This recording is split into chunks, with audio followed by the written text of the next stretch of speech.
Untuk acara pertama yaitu pembukaan, marilah kita buka acara ini dengan suratul Fatihah. Kita lihatkan semoga acara pada hari ini ilmu-ilmu yang ada untuk warga dan masyarakat kita. Rasulullah sallallahu alaihi wasallam wa alihi wa azwajihi wa dzurriyyatihi. Al-Fatihah. A'udzubillahi minasyaitonir rajim. Bismillahirrahmanirrahim. Alhamdulillah. Sayyidina Muhammad wa ala ali Sayyidina Muhammad. Salatan tunajjina biha min jami'il ahwali wal afat wa taqdirana biha jami'al hajat wa tutahhiruna biha min biha innaka a'la darajat wa tuballighuna biha aqsal ghayati min jami'il khairati fil hayati wa ba'dal mamat. Bit taqwa wa jammilna bil afiyah. Allahumma anfa'na bima 'allamtana wa 'allimna ma yanfa'una warzuqna ilman nafi'a. Alhamdulillah ala kulli hal wa na'udzu bi qulubina wa qarri ilaikal kufra wal fusuqa wal isyan waj'alna minar rasyidin.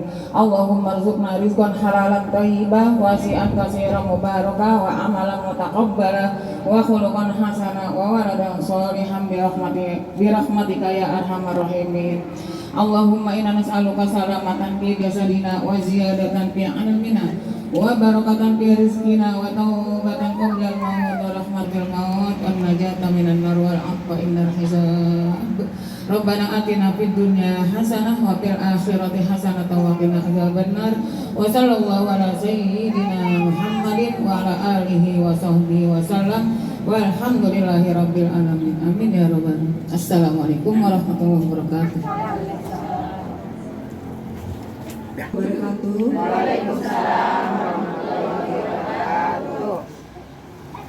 Alhamdulillah, ibu-ibu, siang ini kita bisa berkumpul bersilaturahmi di pertama-tama yang terhormat Ibu Juwita dari nutrisionisnya Kelurahan Sukapura. Selanjutnya Ibu Siva dari Bidan Kelurahan Sukapura, dan yang saya sayangi ibu-ibu kader Posyandu, kader Dasawisma, merangkap kader Jumantik. Apa kabar ibu semua? Alhamdulillah. Ibu-ibu, seperti kata pembawa acara bahwa hari ini adalah yang kedua acara sosialisasi stunting. Pertama itu Jumat yang lalu RW 1 dan RW 2. Nah, sekarang yang kedua RW 3 dan RW 4. Yang kita undang memang ibu kader Posyandu lengkap 7 orang, ibu kader Dasawisma yang ada di masing-masing Posyandu. Selanjutnya ibu Poktan 4. Poktan 4 berarti yang membawahi bidang kesehatan ya ibu-ibu. Ada 2 orang ya kalau nggak salah di RW ya, Poktan 4. Dan ibu ketua RW-nya juga, ya ibu PKK RW-nya dan ibu PKK kelurahan. Ya ibu-ibu, mohon izin hari ini Pak Lurah tidak bisa mendampingi kita membuka acara ini dikarenakan di Kelurahan Sukapura di lantai 3 ada kegiatan dari SDA dalam rangka pembahasan DABS. Jadi itu udah kita lupain ya. Jadi hari ini kita berkumpul dalam rangka penyerapan anggaran DAU, dana alokasi umum yang berasal bukan dari Pemda tapi dari pemerintah pusat. Dari pemerintah pusat, balita stunting ternyata tidak boleh. Kita harus mengadakan berupa kegiatan. Tapi ada benarnya juga ya ibu-ibu ya. Kalau kita beli barang, telur, susu, langsung kita kasih balitanya kan. Tapi kan sudah itu tidak akan meninggalkan ilmu. Nah, kalau di sini kan nanti ibu-ibu semua dibekali ilmu tentang balita, bagaimana. Bagian dari ibu-ibu yang hadir adalah kader Jumantik juga ya. Nah, ibu-ibu, di Poktan 3 Ibu diketahui oleh Ibu RT Borini ya. Di RW 1 ada juga itu di RW 1 RT 1. Di RW 4 ada juga ya ibu-ibu ya, Taman Artinya PKK di sebelah pos RW ya.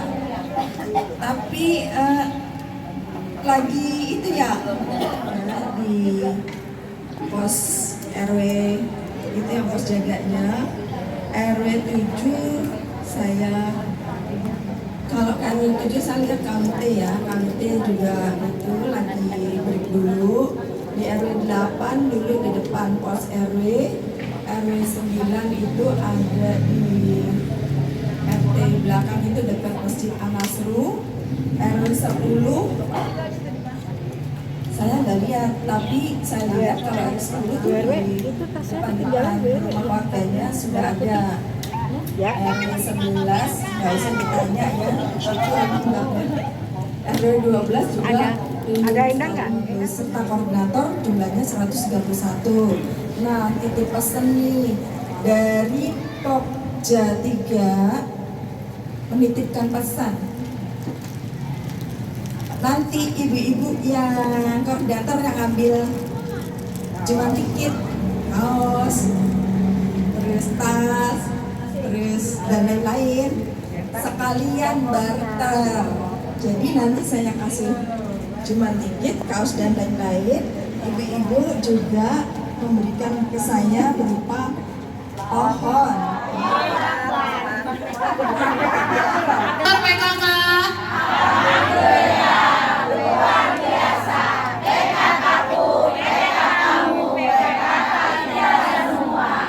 Semangat ya. Baru yang benernya gini ya Bu. Langsung aja ya Bu, kita mulai ya. Santai aja, tapi semoga adalah yang nyangkut-nyangkut ya Bu. Berharapnya ada yang nyangkut-nyangkut. Mau ngebahas apa sih kita siang ini Bu? Stunting. Ada yang tahu stunting apa Bu? Masa nggak tahu? Pura-pura nggak tahu apa Bu stunting Bu? Terhambatnya pertumbuhan. Lagi Bu? Tinggi badan, berat badan tidak sesuai. Terus apa lagi Bu? Apa lagi Bu? Itu aja Bu. Itu yang paling gampang ya untuk mendeteksi awal apakah balita-balita yang ada di wilayah kita itu beresiko stunting atau enggak. Tapi stunting bukan hanya cuman sebatas itu aja. Itu hanya untuk mendeteksi awal. Dampak yang lebih bahaya lagi di luar itu. Ya, kalau tinggi badan, berat badan mungkin bisa kita kejar ya Bu, atau bisa kita ya bisa lah berat badan kita naikin, kita usahain naik berat badannya, tinggi badan kita gantung kali ya Bu ya, biar tinggi ya balitannya ya. Ayun ya biar tinggi. Tapi yang paling bahaya itu, yang paling penting kecerdasannya. Ya, kita langsung masuk tentang stunting. Apa sih stunting itu? Ini secara teori secara umumnya ya Bu, pengertian secara umumnya, secara globalnya. Jadi gangguan pertumbuhan dan perkembangan anak terkait diakibatkan oleh kekurangan gizi kronis dan infeksi berulang yang ditandai dengan tadi yang disebut panjang badan atau tinggi badan yang di bawah standar. Ya, kenapa di sini cuma disebutin tinggi badan, kok berat badannya nggak disebut Pak? Kenapa Bu? Ini untuk mendeteksi awal lagi-lagi ya. Memang kalau di posyandu untuk kita mengetahui anak ini beresiko stunting nggak ya? Pertama yang kita lihat adalah grafik tinggi badannya sesuai atau enggak sama usianya. Lalu dikonversi lagi dengan berat badannya. Berat badannya sesuai nggak sih grafik DKMS-nya tuh masih hijau kah? Ataukah ternyata kuning juga, atau ternyata di bawah garis merah? Karena banyak juga nih Bu kasusnya yang di posyandu ya. Ada yang dia secara kelihatannya normal, banyak nggak Bu? Secara kelihatannya kok kayaknya ini banyak Pak, ini normal-normal aja Mbak, kok masuk kategori stunting? Ternyata diukur tinggi badannya masuk kategorinya pendek atau kurang. Ya, itu untuk mendeteksi awal. Ya, artinya perkembangannya atau pertumbuhannya tidak sesuai nih. Ada yang sedikit bermasalah nih, harus dicek lebih lanjut lagi. Yang lingkar lengannya kurang dari berapa Bu?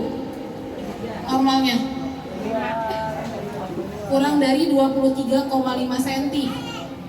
Udah ada dua masalah tuh penyebab yang bisa menjadi faktor di masa yang akan datang yang akan menimbulkan mungkin melahirkan balita-balita stunting.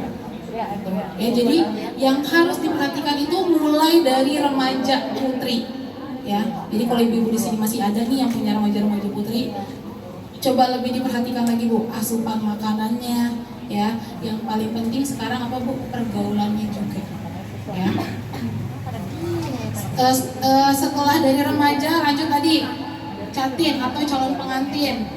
Ya. Habis itu masuk ke masa pernikahan, program kehamilan, hamil 9 bulan, terus lanjut lagi lahir 6 bulan masih eksklusif sampai usia 2 tahun. Jadi masa-masa pentingnya anak itu adalah dimulai dari benar-benar dari remaja putri sampai proses 1000 hari pertama kehidupan sampai usia 2 tahun. Jadi bukan tiba-tiba nih balita stunting yang dimulai ujuk-ujuk nih tiba-tiba balitanya stunting.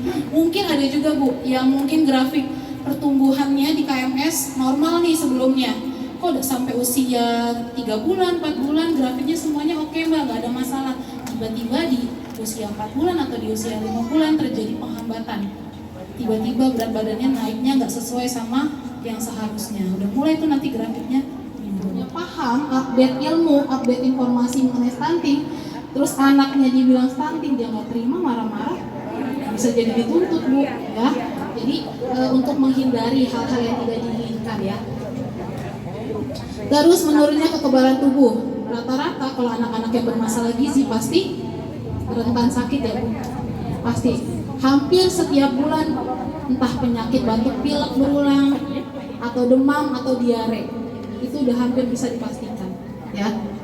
Terus resiko tinggi ini biasanya dampak jangka panjangnya kalau udah di atas 25 tahun ke atas, kalau misalkan masa-masa balitanya tidak diberikan asupan gizi yang maksimal pada saat usia 25 tahun ke atas, banyak nih yang kena penyakit degeneratif. Umur 18 tahun ada yang udah hipertensi, banyak ya Bu yang ke puskesmas, yang SMA yang udah minum obat darah tinggi, obat gula, itu salah satunya, obat kolesterol, asam urat, dan penyakit-penyakit lainnya ya. Bedanya apa sih? Ini nih yang kuning-kuning ini adalah serabut-serabut sel saraf otak ya, yang mana ini nih maksimal pertumbuhannya sampai 2 tahun. Jadi kalau sudah 2 tahun, kalau perkembangan otaknya, sel sarafnya sudah sebatas yang sebelah kanan ini paling pinggir, ya udah. Sel-sel saraf ini apa sih fungsinya? Banyak fungsinya ya Bu. Salah satunya misalkan kayak tadi saya bilang, ngaruh ke kecerdasan anak. Dia bisa, si sel saraf ini menangkap semua informasi yang dari luar. Kalau sel sarafnya cuma sedikit, kira-kira banyak gak informasi yang dia dapat, yang bisa dia serap? Sedikit. Semakin banyak sel saraf atau serabut saraf otak itu, semakin banyak juga informasi yang bisa dia tangkap, bisa dia rekam di dalam otaknya. Itu yang tadi saya bilang, kenapa diajak ngobrol.